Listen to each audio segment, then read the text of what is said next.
Bienvenue à tous. Que vous soyez jeune ou moins jeune, physicien nucléaire ou conducteur de bus, sans jugement bien sûr, vous êtes ici pour en savoir plus, en apprendre davantage sur le monde qui vous entoure. Vite, courez, un volcan rentre en éruption.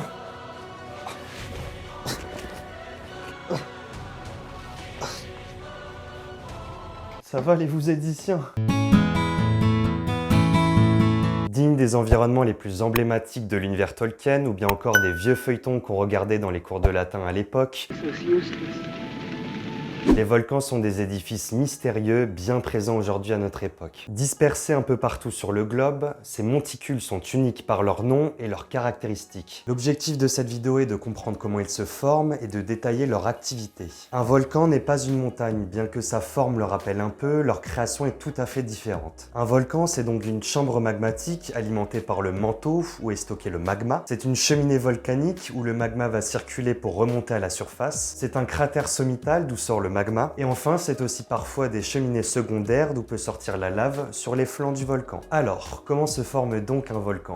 Il existe en vérité 3 modes de formation. Subduction, divergence, point chaud, ceux-ci sont liés à la tectonique des plaques, donc au déplacement de celles-ci. On distingue les plaques continentales des plaques océaniques, plus denses, qui correspondent respectivement grosso modo au continent et au plancher océanique. Ces grandes plaques se déplacent grâce au mouvement de la couche visqueuse, un fluide liquide très épais qui s'écoule et se déplace très difficilement, situé en dessous, c'est le manteau terrestre. Le premier mécanisme de la formation d'un volcan, c'est donc la subduction. Ce phénomène s'applique dans un cas précis lorsqu'une plaque se rapproche d'une autre, donc une océanique d'une continentale ou une océanique avec une autre océanique. La plaque océanique, plus dense, va plonger en profondeur et passer sous la continentale. Dans le cas d'une subduction océan-océan, donc entre deux couches océaniques, c'est la couche la plus vieille qui est aussi plus dense qui va plonger en profondeur. Dans ces deux configurations, lorsqu'une plaque plonge, elle va frotter l'autre et créer des fissures qui vont permettre le passage futur du magma.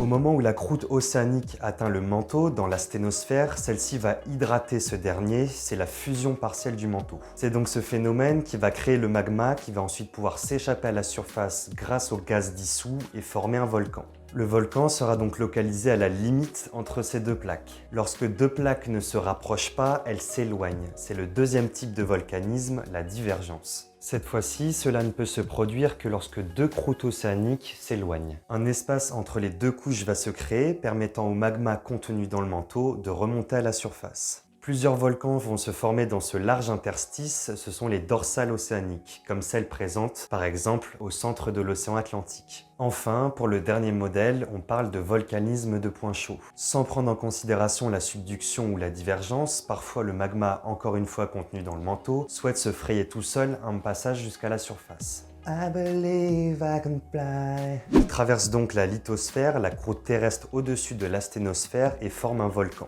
Les points chauds sont fixes, on en compte 7 majeurs sur le globe. En revanche, la croûte terrestre, elle, se déplace. I believe I can slide. Une fois que le point chaud et le point de sortie ne sont plus alignés, le canal d'alimentation n'est plus opérationnel et le volcan s'éteint. Plus loin, un autre canal se forme et un volcan se crée à partir du même point chaud, et ainsi de suite. C'est le cas par exemple pour l'archipel de Hawaï. Vous l'aurez compris, les types de volcanisme sont divers et forment donc des volcans différents, terrestres, marins, des lignes de volcans, etc.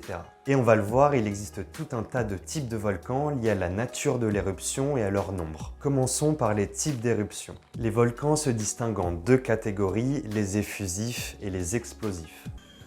Le magma contenu dans la chambre magmatique en profondeur, le réservoir, a un état bien spécifique. Il est soit plutôt liquide, soit plutôt visqueux et est accompagné de gaz. Lorsque le magma est liquide, on parle d'une éruption effusive. Ce magma va sortir du cratère du volcan sous la forme de lave et va couler sur les faces du volcan, puis refroidir avec le temps. Les laves très abondantes sont principalement basaltiques et libèrent facilement les gaz contenus. On parle ici de volcans rouges. C'est le cas par exemple des volcans de Hawaï, du Piton de la Fournaise et de l'Etna pour certains de ces cycles. La plupart des volcans sous-marins sont aussi de type rouge, donc effusif. Dû à la présence de l'eau et à sa pression, les laves sont refroidies directement et forment ce qu'on appelle des pylolavas. Lorsque le magma est visqueux, il a beaucoup plus de mal à remonter à la surface. Les gaz contenus ne peuvent s'échapper et la pression monte très vite.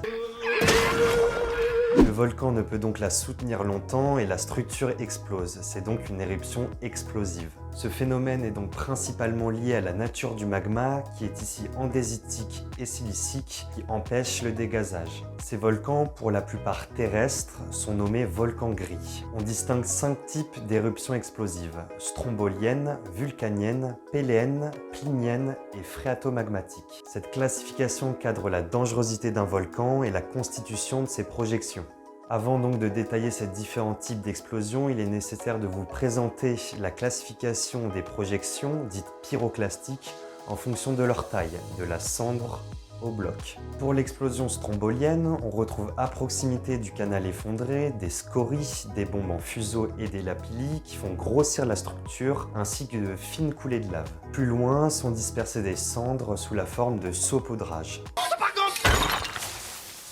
Dans le cas d'une éruption vulcanienne, une violente explosion projette des cendres, des scories et des bombes à plusieurs kilomètres de hauteur. La projection la plus typique de cette explosion sont les bombes dites en croûte de pain.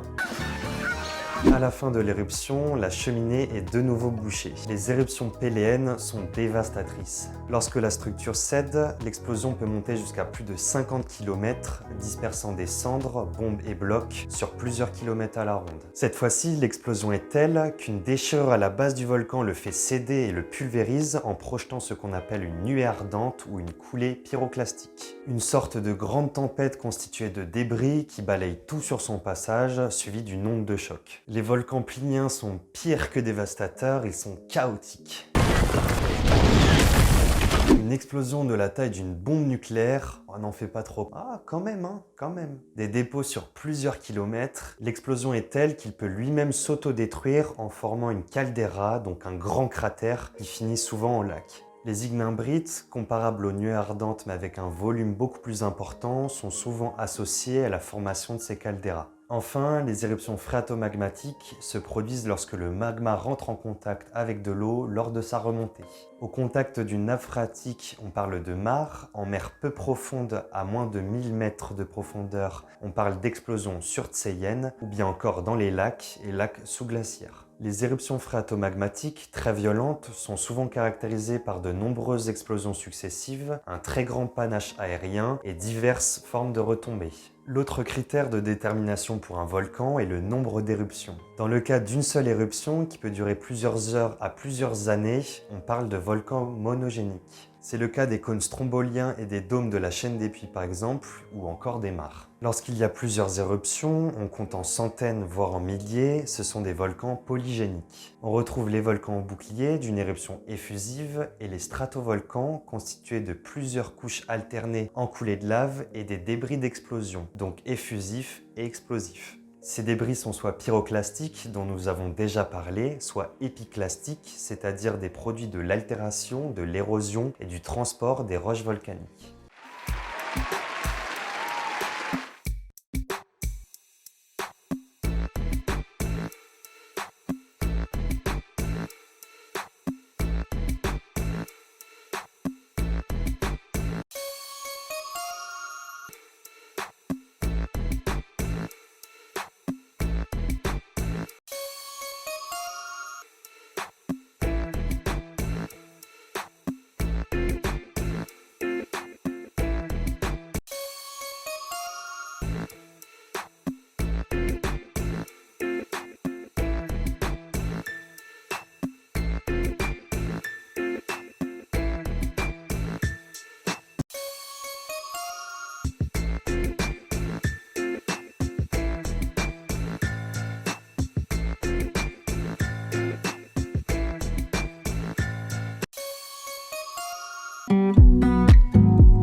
Parlons maintenant de l'activité des volcans présents sur notre planète. On compte plus de 10 000 volcans à la surface de la Terre. Parmi eux, on détermine s'ils sont actifs, endormis ou bien éteints. Cette activité est déterminée par rapport à la date de sa dernière éruption. Pour qualifier un volcan d'actif, il y a plusieurs définitions. D'après le Global Volcanism Program, un volcan est qualifié d'actif lorsqu'il est entré en éruption durant l'Holocène, c'est-à-dire sur les 10 000 dernières années environ. On en compterait plus de 1500. Pour l'université d'État de San Diego aux États-Unis, c'est sur les quelques millénaires précédents. Enfin, pour l'Europe et le Moyen-Orient, on compte sur la centaine d'années. Un volcan endormi est un volcan actif, soit qui n'a pas eu d'éruption mais qui devrait en avoir une, soit qui a eu sa dernière éruption il y a plusieurs millénaires. Marsu, on ne réveille pas un volcan qui dort. Un volcan éteint a eu sa dernière éruption il y a plusieurs dizaines de milliers d'années et a peu de chances de rentrer à nouveau en éruption sur une échelle de temps équivalente. Parmi les plus connus, on retrouve l'Etna en Italie qui rentre souvent en éruption comme en février dernier et Eyjafjallajökull, je vous l'écris en dessous, en Islande sur une calotte glaciaire qui a eu une éruption très importante sur plusieurs mois. Le Vésuve éteint en Italie qui fait peur à voir tellement il a pu être meurtrier par le passé. Ou enfin Sakurajima qui menace régulièrement les Japonais du sud de l'île de Kyushu.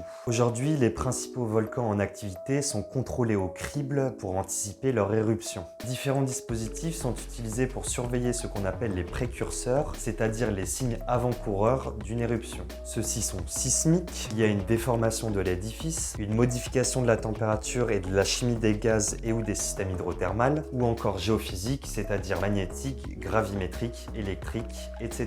Ces vérifications s'effectuent sur le terrain grâce à des équipes. Il faut simplement quelqu'un qui aime aller dans les volcans pour se faire manger par des dieux. Des GPS, des caméras, des tiltmètres, des sismomètres, etc. Ou bien encore avec une surveillance à un contrôle aérien ou encore des images thermiques aériennes, finalement avec une surveillance satellitaire. Différents observatoires volcanologiques sont chargés de la surveillance des volcans en France, comme par exemple en Martinique ou en Guadeloupe. Les éruptions volcaniques, bien que magnifiques et spectaculaires, sont souvent dévastatrices et non contrôlables. Le seul moyen à notre disposition aujourd'hui est l'évacuation des habitants suivant l'éruption attendue. Pour cela, une carte des aléas et des plans d'évacuation sont réalisés et une surveillance constante est menée. Enfin, l'aménagement des territoires est aussi contrôlé pour éviter de s'exposer aux dégâts. Le vendredi 14 mai 2021, l'atterrisseur du rover Zhurong atterrissait sur Mars. Le 21 mai, le rover posait ses roues sur le sol martien. Le rover chinois a suivi une semaine de vérification des fonctionnalités installées pour ensuite partir en mission sur la planète Mars pendant 90 jours. Après plusieurs étapes spatiales, comme la mission sur la face cachée de la Lune et la construction de la station spatiale chinoise, la Chine s'impose aujourd'hui comme un des principaux leaders de la conquête spatiale. La mission des Chinois sur Mars, trouver de l'eau. Équipée de plusieurs instruments ultra performants et ultra sophistiqués comme une caméra laser, des caméras optiques, un radar pour sonder le sous-sol, un spectromètre, un magnétomètre et une station météorologique, le rover a tout pour plaire. L'objectif de cette mission de 90 jours est de déterminer la présence d'eau de glace sur la planète rouge. Il y a près de 3 milliards d'années, le grand bassin d'impact appelé Utopia Planitia a dû être rempli d'eau. Autour de Zhurong de nous le prouver. Une trouvaille de la sorte pourrait être une avancée monstrueuse pour la compréhension de l'environnement martien, mais aussi pour les prochaines missions, cette fois-ci de colonisation, des équipes russo-chinoises suite à leur récent accord. Alors Star Trek ou pas Star Trek? Voilà pour aujourd'hui, j'espère que ça vous a plu. N'hésitez pas à réagir en commentaire de la vidéo si vous avez des questions ou des remarques. Petit pouce bleu, activation de la cloche et abonnement. Je vous dis à bientôt les amis.